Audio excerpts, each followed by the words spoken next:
শুনছি মক্কায় নাকি আমার রাসূলকে খুব কষ্ট দিত।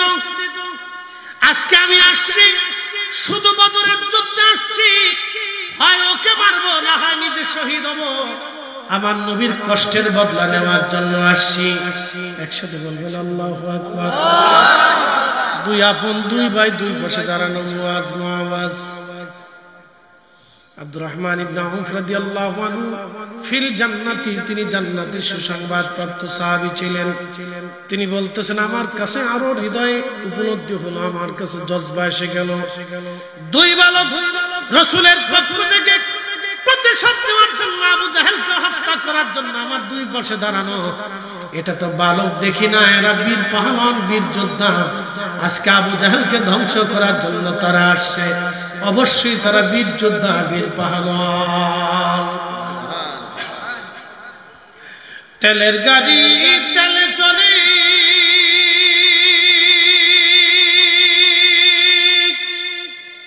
হাওয়ার গাড়ি হাওয়ায় উড়ে, বিনা তেলে চালায় গাড়ি নবী সুলাইমান। আমরা সেই মুসলমান। একসাথে বলেন আল্লাহু আকবার। দুই বালক দুই ভাই আসছে আবু জাহেল থেকে আমার রাসূলের প্রতিশোধ নেওয়ার জন্য। আমার রাসূলের পক্ষ থেকে তারা প্রতিশোধ নেবে। আজকে আবু জাহেলকে রক্ষা নেই, ওকে পাইলে আমরা দুই ভাই আজকে তাকে হত্যা করব। ঠিক আব্দুর রহমান ইবনে আউফ বলেন, যুদ্ধ শুরু হয়ে গেল। প্রচন্ড লড়াইয়ের মধ্যে আবু জাহেল লাল পাগড়ি মাথায় দেওয়া বাঁধা ছিলেন, লাল পাগড়ি মাথায় বাঁধা। আবু জাহেলের মাথার মধ্যে লাল পাগড়ি ছিল, তারাও পাগড়ি পরত, কিন্তু পাগড়ির কালার লাল। লাল পাগড়ি মাথায় দিয়ে আবু জাহেল যুদ্ধের ময়দানে আসছে। আব্দুর রহমান ইবনে আউফ বললাম, ওই যে লাল পাগড়ি ওলাটার নাম আবু জাহেল। মুআজ আর মুআওয়াজ দুইজন তলোয়ার হাতে নিয়ে আবু জাহেলকে ঘিরে ধরল। দুই ভাই দুই দিক থেকে আবু জাহেলকে আঘাত করল। একসাথে বলবেন আল্লাহু আকবার। আবু জাহেল প্রথমে মনে করছে দুই শুকরা বাচ্চা আমার সাথে কি লড়াই করবে, কিন্তু আবু জাহেল জানে না এরা রাসূলের পক্ষ থেকে প্রতিশোধ নেওয়ার জন্য তারা আসছে। দুই ভাই দুই দিক থেকে আবু জাহেলকে যখন আঘাত করলো, তখন আবু জাহেল ঘোড়ার উপর থেকে জমিনের মধ্যে পড়ে গেল, আহত হয়ে গেল। তাদের মধ্যে এক ভাইকে আবু জাহেলের ছেলে ইকরাম এসে শহীদ করে দিল, আর আরেকজন আবু জাহেল কাফেররা এসে আরেকজনের হাত কেটে ফেলে দিল। সাহাবীরা এগিয়ে গেলেন। হযরত আব্দুল্লাহ ইবনে মাসউদ বলেন, আবু দৌড়ে গেলাম, যাইয়া যেখানে রাসূল বলেছিল আবু জাহেল মারা যাবে, আমি ঠিক যাই দেখি আবু জাহেল সেখানে ছটফট ছটফট করতেছে। ওই যে দুই ভাই আঘাত করার কারণে তখন মৃত্যুর যন্ত্রণায় ছটফট করে। আব্দুল্লাহ ইবনে মাসউদ বলেন, আমি তার বুকের মধ্যে চড়ে তার গলা থেকে শের মাথা কেটে ফেলে দিলাম। একসাথে বলবেন আল্লাহু আকবার। বন্ধু আমার, একটু চিন্তা করেন তো, মাদানী সাহাবীদের কলিজার মধ্যে রাসূলের প্রেম কত কঠিন। দুই ছোট্ট ভাই রাসূলের পক্ষ থেকে প্রতিশোধ নেওয়ার জন্য তারা বদরের যুদ্ধের ময়দানে আসলেন। মুআজ আর মুআওয়াজ দুই ভাই, তারা জিহাদ করলো আল্লাহর নবীর পক্ষ থেকে। আল্লাহর নবীর ইসলামের চিরশত্রু, ইসলামের প্রধান দুশমনকে তারা হত্যা করলো। এখন আপনারা চিন্তা করেন তো, তারাও বালক ছিল, আমার দেশের বালকও বালক। তারা বালক ছিল, যুদ্ধের ময়দানে নিজের জীবন বাজি রেখে শহীদ হয়ে তারা প্রতিশোধ নিয়ে গেল। আর আমার দেশের বালক যুবক অধিকাংশ নামাজই পড়ে না। 120 দিন যখন মানব শরীরের মায়ের রেহেমের ভিতরে আমাদের বডির স্ট্রাকচার আল্লাহ তৈরি করলেন, 120 দিনের মাথায় আল্লাহ রূহ নামক ইঞ্জিনটা আমার বডিতে জিবরাইলের মাধ্যমে আল্লাহ ফুঁকাই দিলেন। তখন আল্লাহ জিবরাইলকে বললেন, জিবরাইল তুমি 4টে জিনিস আমার বান্দার জন্য লিখে দাও। 1 নম্বরে হায়াত, সে কতদিন পৃথিবীতে বেঁচে থাকবে। 1 নম্বর হায়াত, সে কতদিন পর্যন্ত পৃথিবীতে বেঁচে থাকবে তাহা তুমি লিখে দাও। এই জন্য মৃত্যু আপনার যেখানে আছে, যে কোনো পদ্ধতিতে, যে কোনো মাধ্যম দিয়ে আপনাকে সেখানে আল্লাহ নিবে। এবং সেই স্থানেই আপনার মরণ হবে। কথা বলেন ঠিক কিনা? সেই স্থানেই আপনার মৃত্যু হবে। আচ্ছা বাবুরা, ওই একজনকে আরেকজনের কাছে রাখেন। এই যে শোনেন, এটা হেকমত আছে। একজনকে রাখবেন রাশিয়া, আর একজনকে দিবেন তুরস্ক। মাঝখানে ইউক্রেন দিলে যুদ্ধ লাগবে। ভারত আর পাকিস্তান পাশাপাশি দিয়ে নিবে, সারা জীবন ঝগড়া করবে।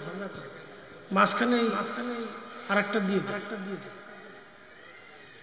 দিয়ে হ্যাঁ একটু সরাই একটু চালাকি করে বসাই দেবে। কি করবেন? ওরা যদি না আসে তাহলে আগামী দিন কে বসবে? কথা ঠিক আছে না? ওরা যদি না শিখে তো আগামী দিন কে মাহফিল সাজাবে? তো ওদের আসার দরকার। অনেকে তো ভূতের ধরে তার বাচ্চাকে ঘরে ঘুম পাড়ে রাখছে, বাবা ভূত আছে, বাবা ভূত আছে, যাই না। তো বাবা ভূতের ডরে ঘরের মধ্যে ঘুমায় পড়ছে, আসে না। ও ভূত টুত মানে নেই, এসে সামনের কাতারে বসে গেছে। এই জন্য ওর বসার দরকার। তো বসুক ইনশাআল্লাহ, আদর করে বসান।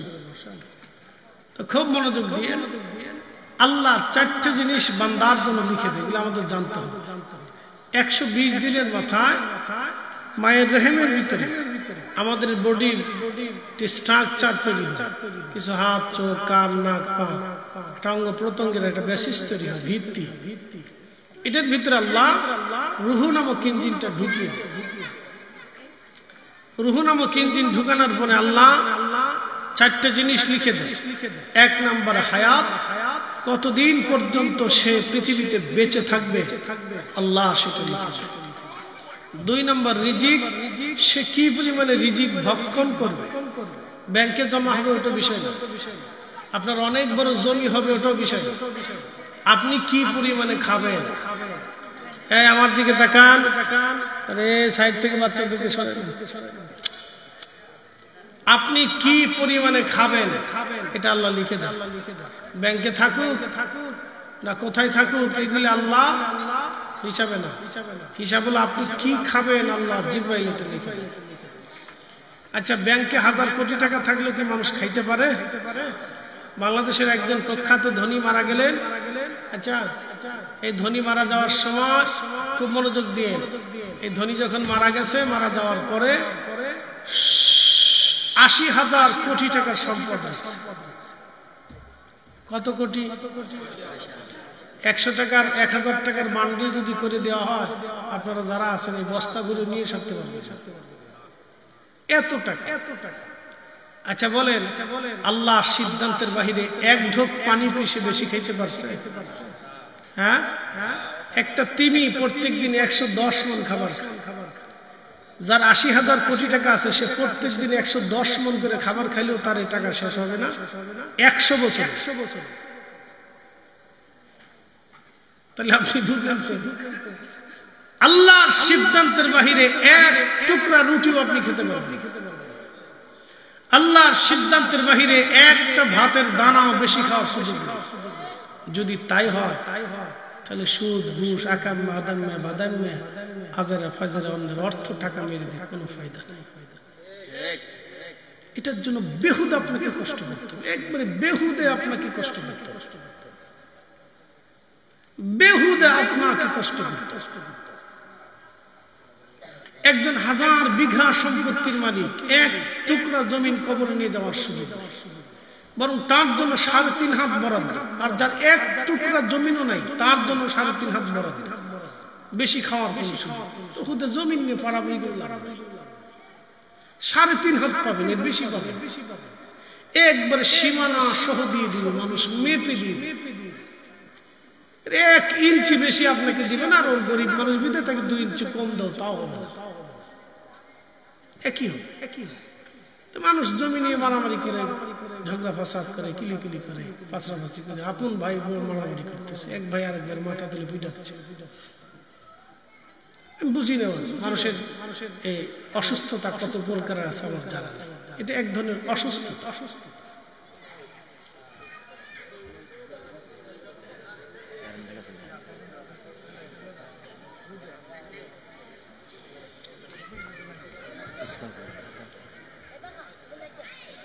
আরে শীতকালেও কারেন্ট যায়।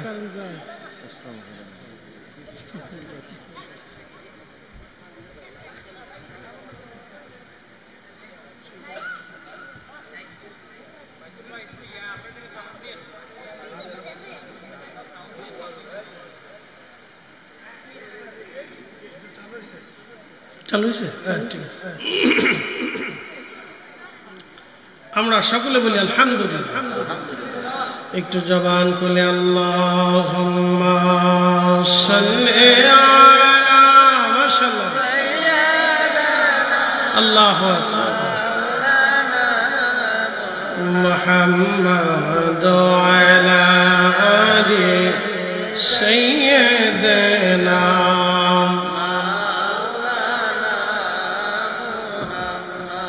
তুমি আল্লাহর প্যারা হাবিব, তোমার তুলনা নাই কেউ, তোমার মতো আকাশ ভ্রমণ করে নাই কোন পয়গম্বর। আল্লাহুম্মা সাল্লি আলা সাইয়্যিদিনা মাশাআল্লাহ আল্লাহু ওয়া আলা আলি সাইয়্যিদিনা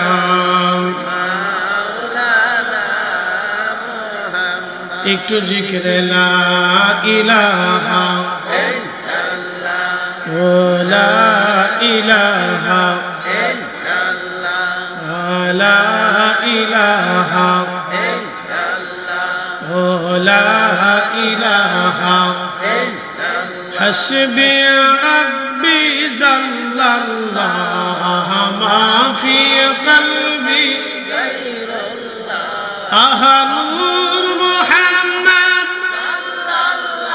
বলি নূর মুহাম্মদ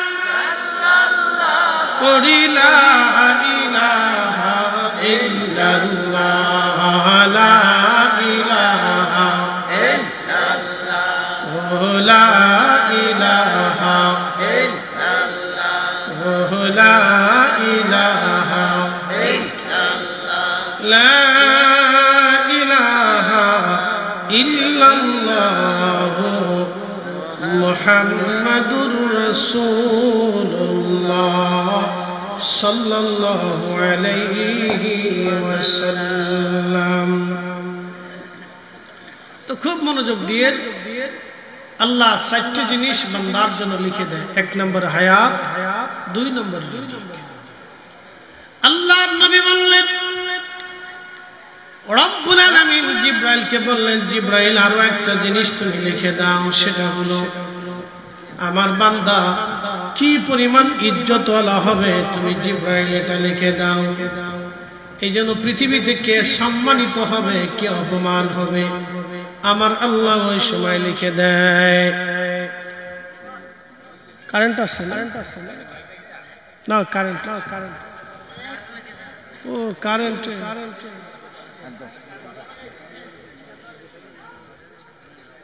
দাও দাও।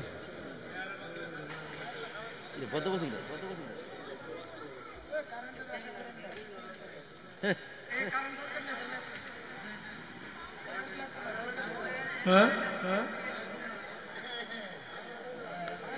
আচ্ছা আচ্ছা, কারেন্ট আছে তো? যে সময় কারেন্ট ছিল না এই সময় মাহফিল হইতো না? হেজাক লাইটের মাহফিলের কথা মনে আছে? ফার্ম মারিয়া এটা ওই সময় আমি ওয়াজ করছি। কি মনে হয় আপনাদের? হেজাক লাইট জ্বালাই দিয়ে একবার ওই যে জ্বালাই দিছে, ধুমছে, মাইক থাকতে একটা দুইটা, ওই সময় ধুমছে ওয়াজ করছে। তো ছাত্র বয়স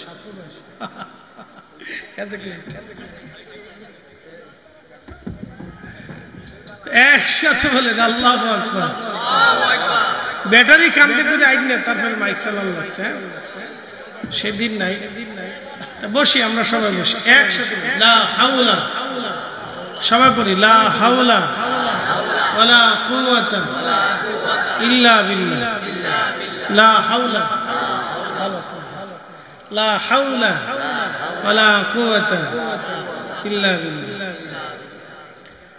প্রিয় উপস্থিতি, 4টে জিনিস মায়ের রেহেমের ভিতরে আমার আল্লাহ পাক লিখে দেন। যখন আমাদের রূহটাকে মায়ের রেহেমে আল্লাহ পাঠান, চারটে জিনিস আমার আল্লাহ লিখে দেন। এক নম্বর হায়াত, কতদিন আপনি পৃথিবীতে বাঁচবেন আমার আল্লাহ সেটা লিখে দেয়। কুরআন আল্লাহ বলেন ওমা তাদরি নাফসুন বিআইয়ি আরদিন তামুত।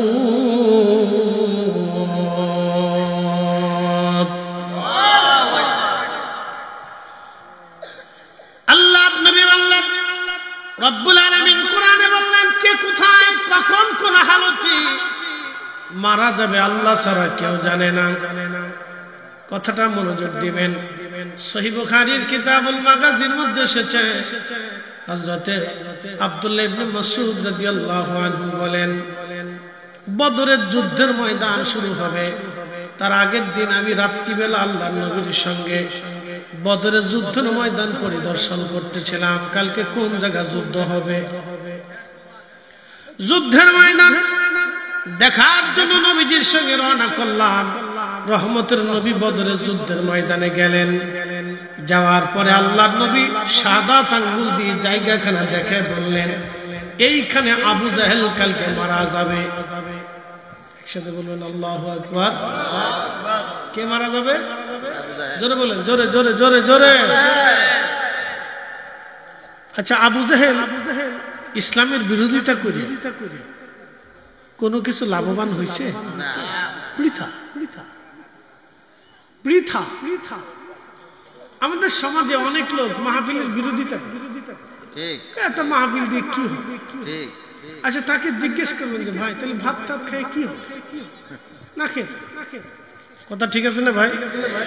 তো ভাই তুমি তো কয়দিন পরে কবরে চলে যাবা, তো জমি জমা দিয়ে কি হবে? তুমি তো কয়দিন পর কবরে চলে যাবা, তো একটা বাড়ি ঘর করে কি হবে? এই সময় নিজের স্বার্থের বেলায় বুঝে, কিন্তু দিনের ধর্মের বেলায় বুঝে না।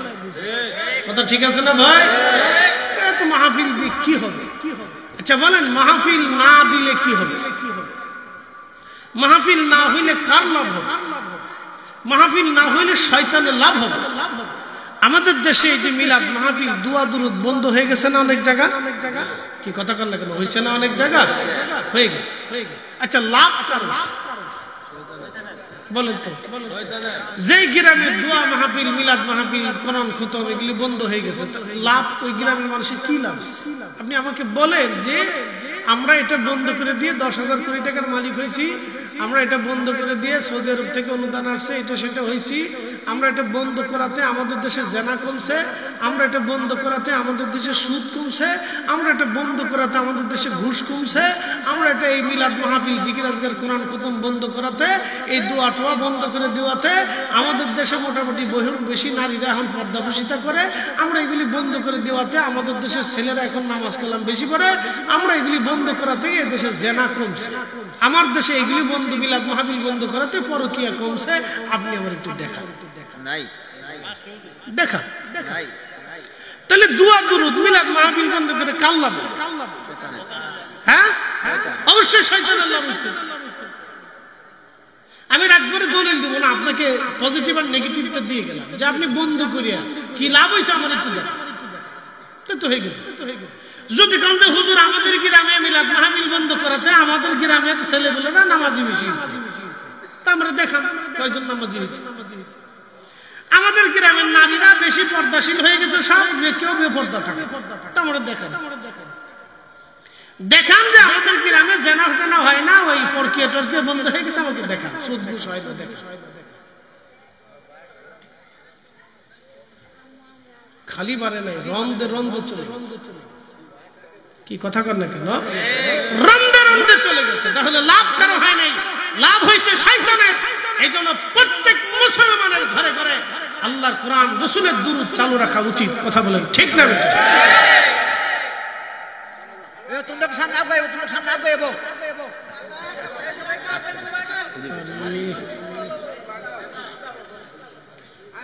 আচ্ছা, আমরা একটু জিকিরে হালতে আগে মোহাম্মদ লা ইলাহা ইল্লাল্লাহ, একটু লড়াচড়া, আমি জানি জায়গার শান্তি লাগবে, তারপর একটু লড়াচড়া।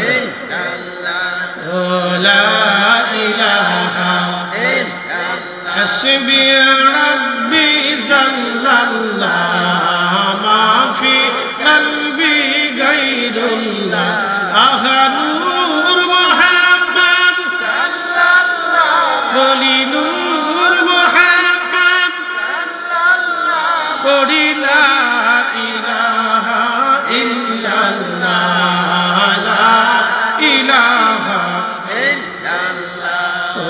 লা ইলাহা ইল্লাল্লাহ লা ইলাহা ইল্লাল্লাহ মুহাম্মাদুর রাসূলুল্লাহ সাল্লাল্লাহু আলাইহি ওয়াসাল্লাম। মনোযোগ দিবেন। আল্লাহর নবী সহিহ বুখারীতে হযরত আব্দুল্লাহ ইবনে মাসউদ বললেন, আমি নবীজির সঙ্গে, নবী বললেন হাত দিয়ে, এইখানে আবু জাহেল কালকে মারা যাবে, এইখানে উতবা মারা যাবে, এইখানে সাইবা মারা যাবে, এইখানে মুগিরা মারা যাবে। হযরত আব্দুল্লাহ ইবনে মাসউদ চিন্তা করলেন, আয় আয় তাহলে কালকে দেখবো কে কোথায় মারা যায়। রাসূল বলছে এটা সত্য। নবী বললেন কালকে আবু জাহেল এখানে মারা যাবে, উতবা মারা যাবে, সাইবা মারা যাবে, মুগিরা মারা যাবে, এইভাবে মারা যাবে। জায়গা নির্বাচন করে। এখন বলেন রাসূল যখন জায়গা নির্বাচন করছে আর উপায় আছে? একসাথে বলেন উপায় আছে? এটা রব্বে কারীমের দরবারে বাজেট হয়ে গেছে, আর উপায় নেই। হযরত আব্দুল্লাহ ইবনে মাসউদ বললেন, পরের দিন বদরের ময়দানে যুদ্ধ শুরু হবে। যুদ্ধ শুরু হওয়ার আগে দুইটা ছোট ছোট বালক ছিল। বালকের একজনের নাম মুয়াজ আর একজনের নাম মুআওয়াজ।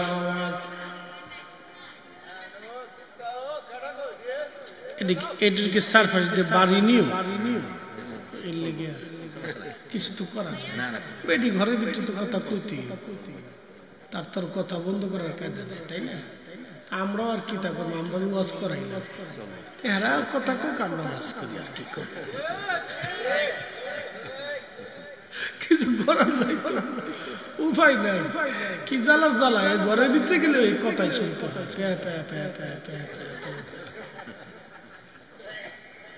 মাপ নাই, কি নাই, মাপ নাই, কথা শুনতেই বাপরে বাপ, কত কথা আছে পেটের ভিতরে আছে।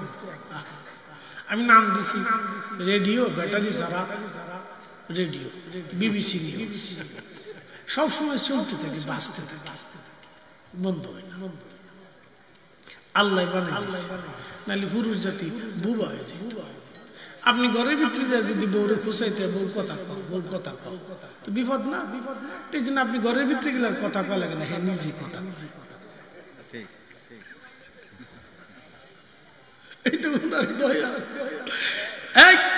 একসাথে বলে আলহামদুলিল্লাহ।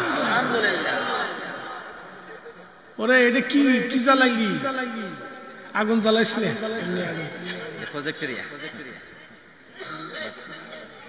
আচ্ছা খুব মনোযোগ, এটা অসুবিধা, খুব মনোযোগ দিবেন। বেটি করতে হালাত বেটির না দেখে দেবেন, যা দেখবো তুই চলবে, এত ভালো করে কিছু দেখানোর নাই। খালি কথা শুনলে হুজুরের ঠোঁটটা লড়লে চোখটা দেখা গেলে হুজুর দেখা যায়, এটা অলি শান। খুব মনোযোগ দিবেন। নবীজি বলে দিলেন কথা সত্য। মুআজ আর মুআওয়াজ দুইজন রাসূলের সাহাবী ছিলেন, ছোট্ট সাহাবী। ছোট্ট সাহাবী একটু বুঝে যাবেন সাহাবীদের ঈমান কেমন। আব্দুর রহমান ইবনে আউফ বলেন, আমি বদরের যুদ্ধের ময়দানে দাঁড়িয়ে আছি, এমন সময় দেখলাম দুইটা বালক আমার দুই পাশে দাঁড়ানো। একসাথে বলবেন আল্লাহু আকবার। কয়টা বালক? দুই বালক দুই পাশে। আচ্ছা আপনি বলেন তো, আপনি যুদ্ধ করতে গেছেন, এখন বালক যদি দুইটা দুই পাশে থাকেন, আপনি ওদেরকে ট্যাকেল দিবেন না শত্রু ট্যাকেল? যুদ্ধের সিস্টেম হলো আপনার সহযোগী যদি ডান পাশে বাম পাশে পারফেক্ট যদি যোদ্ধা থাকে, তাহলে যুদ্ধটা খুব সহজ হয়। তা আব্দুর রহমান ইবনে আউফ রাদিয়াল্লাহু আনহু চিন্তা করে গেলেন যে কি হলো। অবশ্যই দুইজন আপনার দুই পাশে যোদ্ধা থাকতে হবে পারফেক্ট। এজন্য যুদ্ধের হিসাব কিতাব অনেক অনেক হিসাব। এজন্য সেনাবাহিনী একটা রিজার্ভে থাকে, আর একটা যুদ্ধ ফিল্ডে যারা যুদ্ধ করে তারা থাকে, তাদেরকে ট্যাকেল দেওয়ার জন্য আরেকটা গ্রুপ থাকে, এরপরে তাদের সাহায্যের জন্য একটা গ্রুপ থাকে, এবং ইমার্জেন্সি একটা গ্রুপ থাকে। যুদ্ধের যারা রানিং অ্যাটেন্ড মানে সমাজ যুদ্ধ চলতেছে যারা যুদ্ধে মারা যাচ্ছে তাদেরকে সরায় আনার জন্য একটা গ্রুপ থাকে, যারা আহত হচ্ছে তাদেরকে সরিয়ে আনার জন্য একটা গ্রুপ থাকে, সেইখানে আবার নতুন সেনা জয়েন করার জন্য একটা গ্রুপ থাকবে, নানান হিসাব। আব্দুর রহমান ইবনে আউফ রাদিয়াল্লাহু তাআলা আনহু, তো তিনি দুই পাশে দুইজন বালক দাঁড়ানো, তো খুব চিন্তায় পেরেশানি পড়ে গেলেন, এটা একটু কমাই দে, একটু কমাই দে। হ্যাঁ, একসাথে বলি না, আল্লাহু আকবার, লা হাওলা ওয়ালা কুওয়াতা ইল্লা বিল্লাহ। তো হযরত মুআয এবং মুআওয়াজ দুইজন রাসূল কারীমের সাহাবী, দুইজন বালক মাত্র কেবল।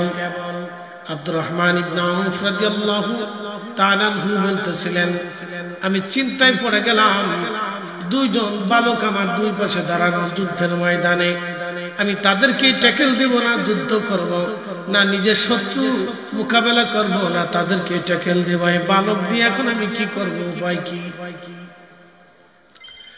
হযরত আব্দুর রহমান ইবনে আউফ চিন্তা করতেছিলেন, ঠিক এমন সময় ডান পাশ থেকে মুআয ডাক দিয়ে বলল, চাচা এদিকে আসেন তো, কানে কানে দুটো কথা আছে। তো হযরত আব্দুর রহমান ইবনে আউফ কাছে গেলেন, মুআয ডাক দিয়ে বলল, চাচা আবু জাহেল কে আপনি চিনেননি? বলে, হ্যাঁ আবু জাহেলকে আমি চিনি। বলে, আপনি কি তাকে দেখাই দিতে পারবেন নি? বলে, হ্যাঁ দেখাই দিতে পারবো। বলে, আবু জাহেল দিয়ে তুমি কি করবা হে মুআয? মুআয ডাক দিয়ে বললেন, চাচা আমি শুনছি আবু জাহেল মক্কায় নাকি আমার রাসূলকে খুব কষ্ট দিত, আজকে বদরের যুদ্ধে আমি এই জন্যই আসছি, ওই ও মারা যাবে, না হয় আমি মারা যাব, না হয় আমি শহীদ হব, নাকি ওকে হত্যা করব, আমার রাসূলের কষ্টের বদলা আমি নেওয়ার জন্য আসছি।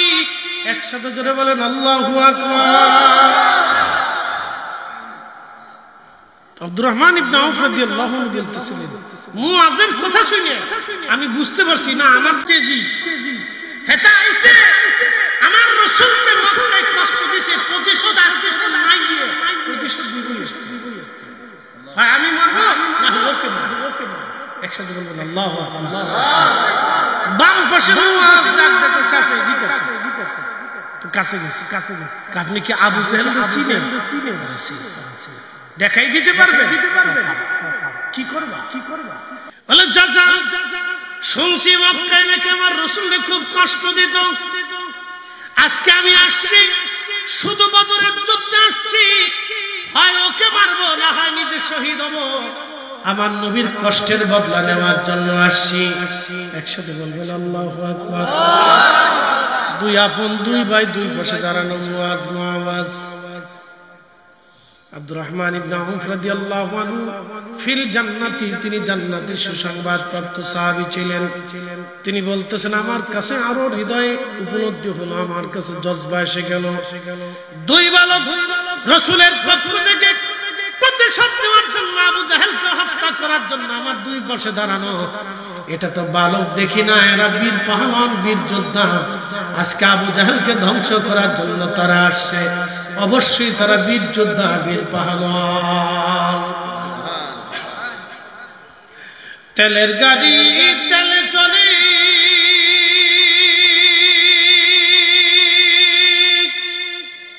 হাওয়ার গাড়ি হাওয়ায় উড়ে, বিনা তেলে চালাই গাড়ি নবী সুলাইমান,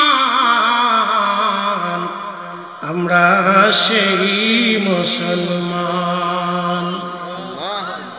একসাথে বলেন আল্লাহু আকবার। দুই বালক দুই ভাই আসছে আবু জাহেল থেকে আমার রাসূলের প্রতিশোধ নেওয়ার জন্য, আমার রাসূলের পক্ষ থেকে তারা প্রতিশোধ নেবে। আজকে আবু জাহেলকে রক্ষা নাই, ওকে পাইলে আমরা দুই ভাই আজকে তাকে হত্যা করব।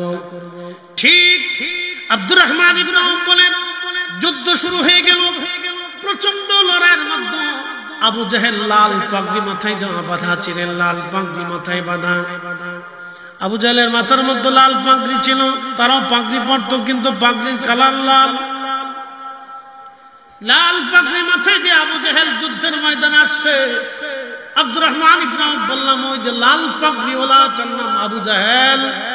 মুআয আর মুআওয়াজ দুইজন তলোয়ার হাতে নিয়ে আবু জাহেলকে ঘিরে ধরল। দুই ভাই দুই দিক থেকে আবু জাহেলকে আঘাত করল। একসাথে বলবেন আল্লাহু আকবার। আবু জাহেল প্রথমে মনে করছে দুই শুকরা বাচ্চা আমার সাথে কি লড়াই করবে, কিন্তু আবু জাহেল জানে না এরা রাসূলের পক্ষ থেকে প্রতিশোধ নেওয়ার জন্য তারা আসছে। দুই ভাই দুই দিক থেকে আবু জাহেলকে যখন আঘাত করলো, তখন আবু জাহেল ঘোড়ার উপর থেকে জমিনের মধ্যে পড়ে গেল, আহত হয়ে গেল। তাদের মধ্যে এক ভাইকে আবু জাহেলের ছেলে ইকরাম এসে শহীদ করে দিল, আর আরেকজন আবু জাহেল কাফেররা এসে আরেকজনের হাত কেটে ফেলে দিল। সাহাবীরা এগিয়ে গেলেন।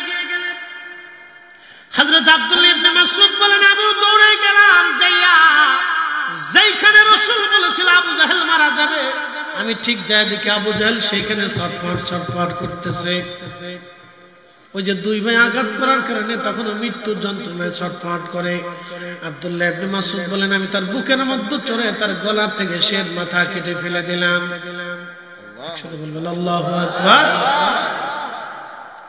বন্ধু আমার, একটু চিন্তা করেন তো, মাদানী সাহাবীদের কলিজার মধ্যে রাসূলের প্রেম কত কঠিন।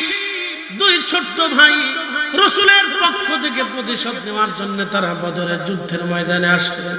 মুআজ আর মুআওয়াজ দুই ভাই, তারা জিহাদ করলো আল্লাহর নবীর পক্ষ থেকে। আল্লাহর নবীর ইসলামের চিরশত্রু, ইসলামের প্রথম দুশমনকে তারা হত্যা করলো। এখন আপনারা চিন্তা করেন তো, তারাও বালক ছিল, আমার দেশের বালকও বালক, তারা বালক ছিল, যুদ্ধের ময়দানে নিজের জীবন বাজি রেখে শহীদ হয়ে তারা প্রতিশোধ নিয়ে গেল। আর আমার দেশের বালক যুবক অধিকাংশ নামাজই পড়ে না। আপনি বুঝেন যে মুসলিম আমরা কতটা ডিমোশনে আসছে, আপনি এখানে বুঝেন। আমার এত দলিল লাগবে না, খাতা কলম দিয়ে বুঝাই দিতে হবে না যে আমাদের ডিমোশন কত কঠিন পর্যায়ে। আপনি সেই দিন দেখেন, সেই মাদানী বালক, পৃথিবীর সবচেয়ে ভদ্র মানুষ যদি দেখতে চান তো মাদানী দেখবেন। রাসূলের মদিনার মানুষের চাইতে ভদ্র পৃথিবীতে কোনো মানুষ হতে পারে। আল্লাহর কসম করে বলি, যদি কোরআন থাকতো তো কোরআন শরীফ দেখিয়ে বলতো যে মাদানী মানুষের চাইতে ভদ্র, নম্র এবং অমায়িক, মেহমান প্রিয় আপনি পৃথিবীতে কোথাও পাবেন। যারা দেখতেও সুন্দর, কাজেও সুন্দর। মসজিদে নববীতে যাওয়ার পরে সারা পৃথিবীর বাচ্চারা মসজিদে নববীর বিরাট সীমানার ভিতরে খেলাধুলা হইছে, দৌড়াদৌড়ি করে, কিন্তু মাদানী বাচ্চারা যখন আসে তখন আপনি বুঝতেই পারবেন না যে মাদানী বাচ্চা সে বসে রয়েছে, চুপচাপ এসে মসজিদে নববীতে বসে থাকে। তারা জানে এখানে বেয়াদবি করা যাবে না, রাসূল ঘুমিয়েছে। একসাথে বলবেন আল্লাহু আকবার। না না হয় না, আরো জোরে বলেন, জোরে বলেন। রাসূল তাজিম, রাসূল প্রেম, রাসূল মহব্বতের জন্য আপনাকে দলিল দিতে হবে না। এটা আল্লাহ যাকে কবুল করে তার কালবের ভিতরে আল্লাহ ঢেলে দেয়। কি কথা কন না কেন? আলেম হলেও বুঝে না, বহু কোরআনের হাফেজ হয়েছে, আলেম হয়েছে, তার ভিতরে তাজিম নেই। ঠিক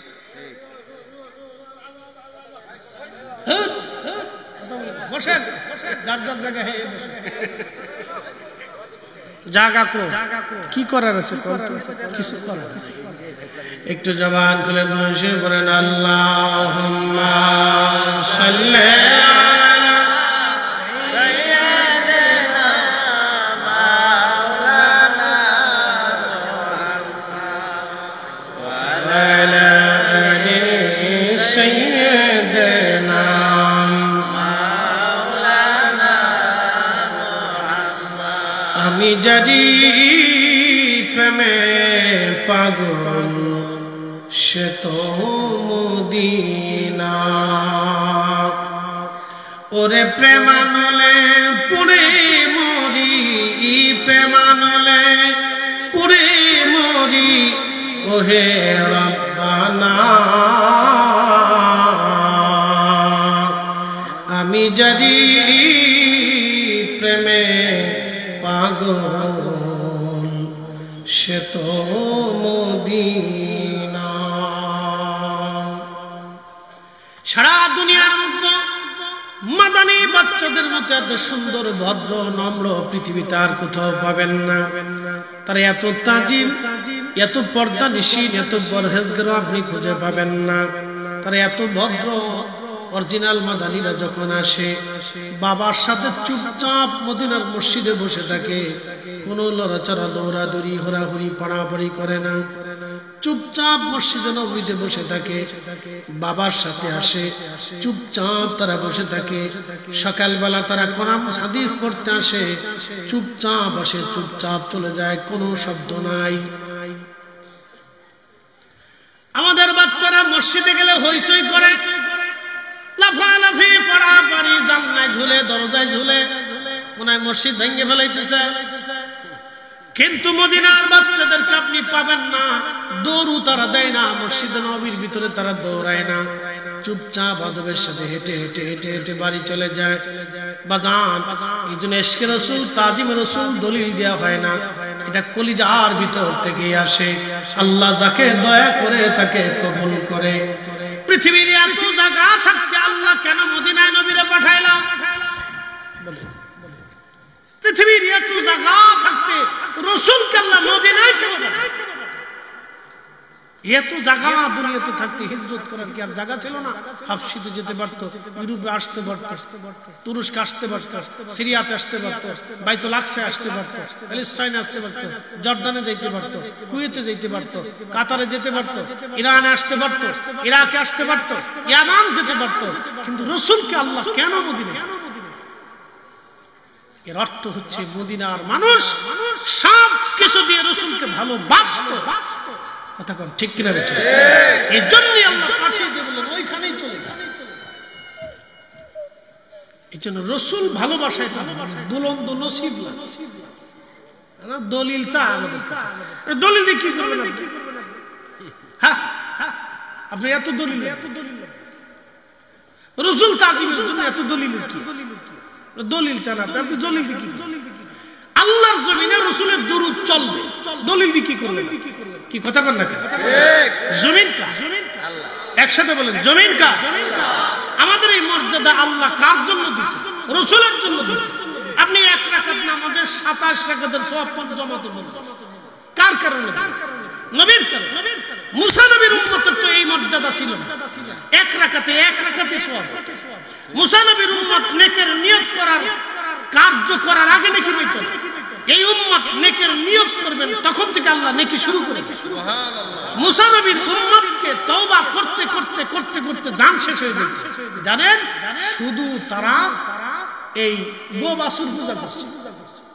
বলতেছি মনোযোগ দিয়ে। মুসা আলাইহিস সালাম তুর পাহাড়ে গেছে। তুর পাহাড়ে আল্লাহর সাথে কালাম করার জন্য 40 দিনের জন্য বের হইলেন। একসাথে বলবেন না মারহাবা? কতদিন? আমাদের তবলিগের ভাইরা 40 দিনের নিয়ত করে যায় না, তারা এই দলিল, তাদের 40-এর দলিল হলো মুসা আলাইহিস সালাম তুর পাহাড়ে আল্লাহর সাথে কালামের জন্য 40 দিনের নিয়ত করেছিলেন, যেন 40 দিনে একটা বরকত আছে। আমরা অস্বীকার করি, 40 দিনের একটা বরকত আছে। এই জন্য আমরা সুন্নিরা মানুষের ইন্তেকালের পরে 40 দিনের দিনে আমরাও ফাতিহা করে দোয়া করে মানুষের দোয়ার ইন্তজাম করে বাবা মার জন্য দোয়া করাই। কথা ঠিক আছে না ভাই? আমাদেরও 40-এর ভিতরে বরকত আছে। খুব মনোযোগ দিয়ে। এই মুসা আলাইহিস সালাম 40 দিনের জন্য তুর পাহাড়ে চলে গেছে। এদিকে সামিরি নামক এক জাদুকর, এটা কি করছে জানেন? খুব চালাক ছিল। হযরত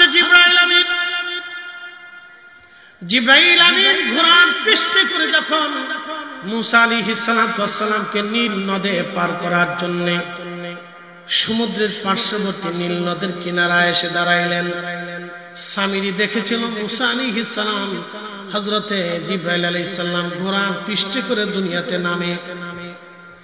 ওই ঘোড়াটা যে মাটির মধ্যে পাড়া দিয়েছিল, সামিরি জাদুকর ওই মাটিগুলি সংগ্রহ করে নিজের কাছে রেখে দিয়েছিল। এই মাটি বরকতের মাটি, এই মাটি একদিন কথা বলবে। এই জন্য জাদুকরদের খুব হিসাব। আপনার কাপড় কেটে নিবে, চুল কেটে নিবে, আরো অনেক কিছু দিয়ে তন্ত্র মন্ত্র করে না। খুব খারাপ, এটা নিকৃষ্ট। যে কোনো ফকির, মুসলিম ফকির যদি জাদুটা না করে, তন্ত্র মন্ত্র করে, বুঝবেন ওটা মুসলমান না, ওটা কাফের হয়ে গেছে। হ্যাঁ, কথা বলেন, জোরে বলেন, কাফের হয়ে গেছে। কোন ফকির যদি তন্ত্র মন্ত্র করে, কাফের হয়ে গেছে। কবর দেওয়া যাবে না, জানাজা পড়া যাবে না। হ্যাঁ ঠিক আছে বলেন করে জোরে বলেন। ওর মাজার বানানো তো করেন কত, মাজার ঘুরাই দিত।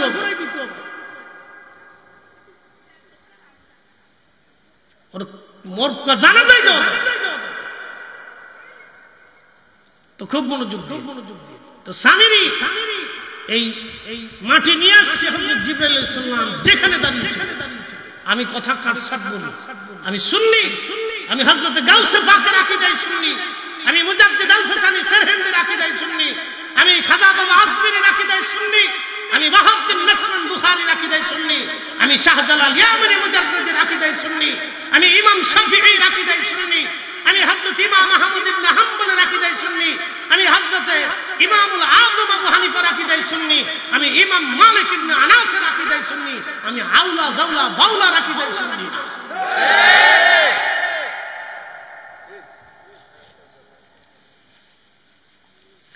খুব মনোযোগ দিবে। তো সামিরি ওই মাটিগুলি নিয়ে কাছে রেখে দিচ্ছে। তো খুব ধূর্ত, জানে যে মাটি কথা মানে। তো মাটি রেখে দেওয়ার পরে মুসা আলাইহিস সালাম চলে গেলেন তিনি তুর পাহাড়ে। এই সামিরি চিন্তা করলেন এবারে সুবর্ণ সুযোগ, বনি ইসরাইলকে এবার ধোঁকা দিতে হবে। সে একটা স্বর্ণ দিয়ে গোবাছুর বানাইলো। গোবাছুর দেখবেন গরুর পূজা কোথা থেকে আসে বুঝে যাবেন। আজকে আমাদের দেশে সনাতনীরা যারা বলে আমরা গোমাতা, গরুরে ভালোবাসি, গরু আমাদের ভগবান, গরু আমাদের দেবতা, কারণ দুধ দেয়, এই জন্য তারা গো হত্যা করে না। হিন্দুস্তানে ভারতে গরু জবাই করলে মুসলমান পিটায় পিটায় মারে, অথচ তাদের গো মিট বাংলাদেশে একটা আছে বেঙ্গল মিট, অর্থাৎ বাংলাদেশের গরুগুলি জবাই করে গোশত বানাইয়া এটা প্রসেস করে বিদেশে রপ্তানি করা হয়, এটার নাম বেঙ্গল মিট। আর ভারতের গরুগুলি জবাই করে গোশত বানাইয়া সারা পৃথিবীতে ইউরোপ আমেরিকাতে যেটা পাঠায় এটা হলো শ্রীকৃষ্ণ মিট না কি যেন জায়গা একটা নাম আছে। ওরা যখন আমেরিকায় গরু কাইটে কাইটে আমেরিকায় পাচার করে তখন এটা হারাম হয় না, ওদের কাছে এটা খারাপ হয় না, ওদের কাছে এটা অন্যায় হয় না। কিন্তু মুসলমান গরু কুরবানি করলে